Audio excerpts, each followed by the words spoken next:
Je m'appelle Marc de Corville, je suis le CTO de Arcos, donc je suis en charge de toute la technologie Arcos. Arcos, globalement, il y a 3 segments de produits, ce qu'on appelle Strategic Pillars Arcos. Bien sûr, on vient du monde des tablettes, donc on a toutes les tablettes Android. Depuis juillet 2013, maintenant, on fait des téléphones aussi. Et plus récemment, en juin, mai de cette année, on a lancé en fait toute une gamme d'objets connectés et surtout on a poussé notre vision de la maison connectée Arcos avec un produit phare, avec une gateway qui est entourée en fait d'une constellation d'objets Bluetooth Low Energy et qui se connecte par l'intermédiaire d'un cloud. En fait, on peut se connecter à l'intérieur de la maison, qui en fait la tablette c'est une espèce d'avatar de la maison à travers à la fois une tablette ou un téléphone pour contrôler la maison. Sur les objets connectés, c'est un segment qui est en train de s'ouvrir. Nous, on l'a attaqué plutôt à travers Android, à travers une infrastructure centralisée autour d'une tablette, ce qu'on sait faire. Et ce qu'on a essayé, c'est de connecter la maison à l'extérieur. Donc, comme d'habitude à Arcos, on essaye, pour rétablir notre crédibilité dans le domaine, de pousser un nouveau produit sur le marché qui montre notre savoir-faire. Les objets connectés, c'est peut-être le projet logiciel et hardware le plus complexe qu'on ait fait à Arcos depuis le début, parce qu'il y a une tablette Android modifiée, il y a des objets connectés avec leur firmware à eux séparément, et il y a aussi tout ce qui est l'application client sur le téléphone, et aussi tout ce qui est dans le cloud chez Google Apps Engine. On a notre serveur intermédiaire, on a des push notifications, etc. Je peux peut-être expliquer aussi un petit peu les objets connectés qui existent. Donc, on a pour l'instant notre offre, elle est axée sur en fait ce qu'on appelle WeatherTag, qui mesure l'humidité et la température, qui le reporte en fait à la tablette. On a aussi un presence détecteur, qui est un passive infrared sensor. On a aussi une plug où on peut faire on-off, mais aussi mesurer l'énergie et la reporter. On a aussi un motion detector qui est composé en fait d'un petit accéléromètre pour voir si ça bouge, ou aussi un read sensor pour détecter quand on a une porte qui s'ouvre. Et tout ça, en fait, ça nourrit les informations à la tablette, qui peut pousser des notifications à notre téléphone en remote ou à notre tablette. Et quelque part, la tablette peut relier les différents accessoires pour faire d'une manière autonome certaines actions. Par exemple, il y a 3 exemples. Donc, quelque part, en fait, on voit qu'il y a une tablette, on a des objets connectés, mais on se dit à quoi ça sert quelque part. C'est vrai que c'est pas si évident. Et moi, j'aime bien citer 3 exemples dont je me sers pour la vie quotidienne. D'une part, il y a mes enfants, comme beaucoup, qui reviennent de l'école, et souvent on se précipite sur le téléphone pour savoir s'ils sont bien arrivés, etc. Mais là, par exemple, j'ai installé sur ma porte d'entrée, dès qu'elle s'ouvre, en fait, il y a une photo qui est prise, qui m'est envoyée, où on peut ne pas prendre de photo, mais on peut savoir quand est-ce que notre porte s'ouvre, on peut savoir quand est-ce que les enfants sont revenus, et sans forcément avoir à y penser. Il y a le téléphone qui fait ding, petite notification, on regarde, et on est rassuré quelque part. Un autre exemple, par exemple, c'est quand la nuit, on va dans son salon, tout est éteint, et avec le détecteur de présence, on peut commander la prise qui va allumer une lumière pendant 12 heures, que de minuit à 6 heures du matin, comme ça on n'a pas à retrouver l'interrupteur, ça se fait d'une manière transparente. Un 3e exemple que j'utilise en fait des volets électriques en 433, donc ça c'est pas Arcos qui fait ça, mais on a quand même la compatibilité avec 433, et on peut dire par exemple au coucher du soleil, plus 1 heure ou quelque chose comme ça, fermer tous les volets de la maison, comme ça on n'a pas à se balader sur chacun des volets électriques pour appuyer sur le bouton. Donc c'est des petites choses, des ajouts dans la vie quotidienne qui aident, et c'est ça en gros ce qu'on essaye de délivrer à l'utilisateur en tant qu'Arcos. On essaye de le faire d'une manière simple aussi, par rapport à tout ce qui est interface utilisateur.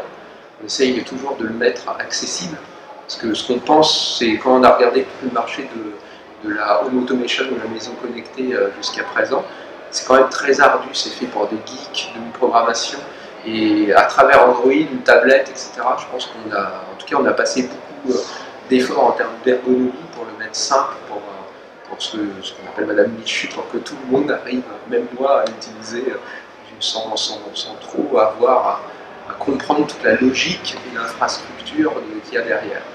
Voilà, donc ça c'était à peu près notre contribution dans le domaine. Une chose dont on est très conscient, c'est que pour l'instant on a un premier produit avec une gamme d'accessoires et que l'avenir est de garantir une certaine compatibilité universelle.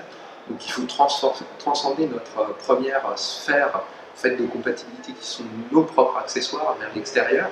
Donc on a déjà contribué dans ce domaine au niveau du 433 MHz pour pouvoir être compatible avec d'autres objets, comme des prises qu'on peut acheter à Leroy Merlin. Il y a quelques marques connues comme Dio ou autres, même Somfy, on va essayer d'être compatible. Donc ça existe déjà au niveau de notre plateforme. On arrive à être compatible avec ces objets. Donc rajouter d'autres accessoires pour ceux d'Arcos. On voit qu'il y a une myriade de normes et en fait un monde très fragmenté dans tout ce qui est la domotique qu'il va falloir unifier.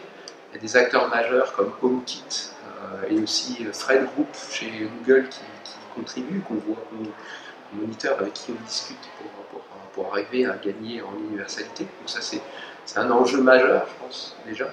Il y a un autre enjeu sur lequel on veut investir dans l'avenir, c'est que quelque part, toute la home automation, toute la domotique est réservée beaucoup à...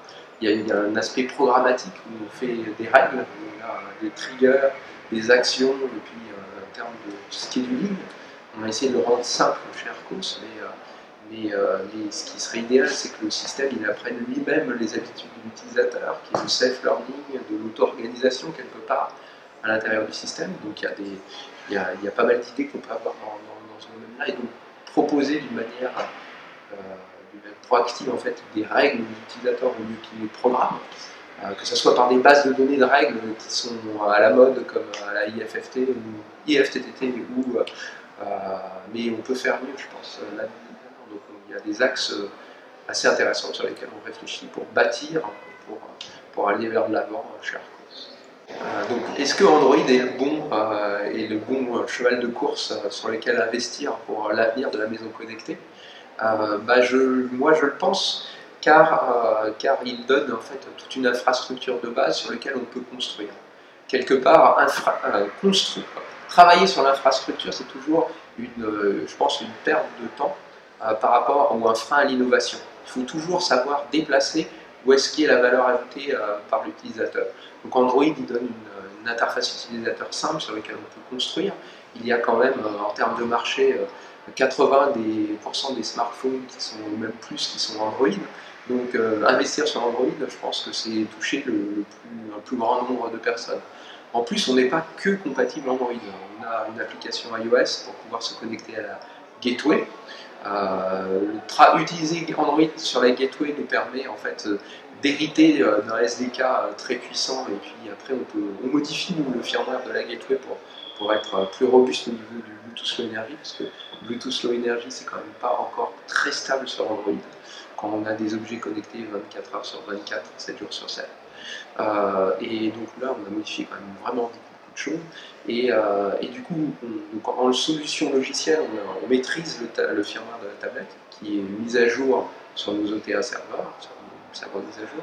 On a deux composantes, deux applications qui est le Gateway Service qui est bas niveau sur notre tablette, et une application HA Center, ce qu'on appelle HA Center, qui est notre application UI, qui tourne à la fois sur les téléphones et sur la gateway. Tout ça, ça se met à jour par Google Play. Donc on utilise à fond Android, et dans chaque mise à jour sur Google Play, en fait, sur le service, on a tous les firmware des petits objets connectés qui peuvent se remettre à jour automatiquement. Et donc, ça garantit une évolution complète et l'évolutivité de notre plateforme et de tout notre hardware qu'on met à disposition. Sur ce qui est Android Everywhere, je pense que donc sur la télé, on est très intéressé parce que faire une Android TV, nous, on vient du monde de l'entertainment, du divertissement, et c'est vrai qu'on a une culture multimédia très forte, et quand on regarde la télé, On a fait quand on regarde, je pense que c'est en 2012, en octobre, on a sorti ce qu'on appelait le TV Connect. Donc c'était le premier Android sur la télé certifié. C'est pas une Android TV, c'était pas une Google TV. Donc il n'y en a pas eu d'autres qui ont été certifiés par Google. Donc c'était un peu avant l'heure, je dirais. Ça demandait beaucoup de discussions et de collaboration avec Google. Google a utilisé beaucoup de nos TV Connect pour développer leur Google Apps sur écran large, c'est comme ils appellent. Et du coup, donc oui, on a beaucoup parlé avec eux. Et là, on est intéressé par relancer une Android TV. Donc ça, oui, c'est en discussion en interne et avec Google pour avoir le LPDK, pour avoir accès à Android L un petit peu en avance.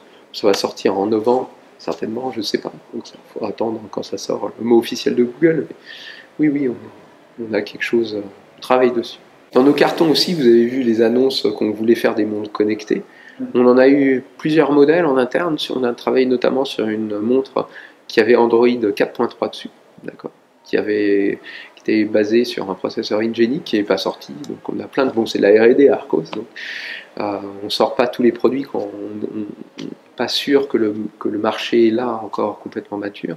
C'est vrai qu'il y a eu beaucoup de montres connectées disponibles pour l'instant. On regarde ça avec attention. On suit, on a quelques projets en cours, mais rien. On va certainement faire une montre connectée, mais rien sur lequel je peux communiquer directement là pour une sortie imminente. Alors moi j'aime bien, je suis déçu par l'autonomie. Donc pour l'instant, je trouve ça très shiny, j'aime bien avoir mes notifications. J'ai été séduit au départ par la Pebble, surtout sur son autonomie. Pour moi, il y a deux choses essentielles que je dirais ça c'est mon avis personnel sur les montres connectées. J'aime bien avoir une autonomie au moins de 7 jours, voire 9 jours, pour ne pas recharger son produit tout le temps. Ça, je pense que c'est essentiel. J'aime bien avoir, quand je regarde ma montre, l'heure. Donc quelque chose où j'ai à interagir pour allumer l'écran ou faire un certain geste pour qu'il soit allumé, je trouve ça dommage. Donc les memory LCD, je trouve ça bien. Je trouve ça les écrans transflectifs aussi, c'est bien, comme la smartwatch de Sony. En revanche, voilà, donc ce serait mes prérequis. Avoir toutes mes notifications, moi je reçois énormément d'emails, donc au bout d'un moment donné ça me stresse trop, donc je reviens j'aime bien utiliser la technologie, mais je reviens à une technologie plus traditionnelle pour survivre au stress, mais sinon, oui, il y a un grand avenir sur les montres connectées. Après, l'autonomie est quelque chose de clé, et je pense qu'avec les évolutions technologiques, on y arrivera, mais pour l'instant, c'est pas encore au rendez-vous sur Android Wear. Moi, j'ai été agréablement surpris. D'abord, j'ai été invité à l'événement, donc j'étais content de vous présenter notre dernière idée, qui est notre maison connectée, notre vision et notre produit, en essayant. Donc, je trouve que la DroidCon, c'est un endroit où on va pouvoir rentrer un petit peu plus techniquement dans quelles sont les briques technologiques qui sont derrière le produit, comment on l'a fait marcher. Donc, c'est aussi disons, une opportunité pour transcender l'aspect commercial du produit et essayer de donner des pistes sur quelles sont en fait les solutions techniques qu'on a apportées pour faire marcher notre produit et d'avoir un peu d'interaction avec la communauté technique. Donc plus que ça soit à Paris, c'est idéal. Voilà.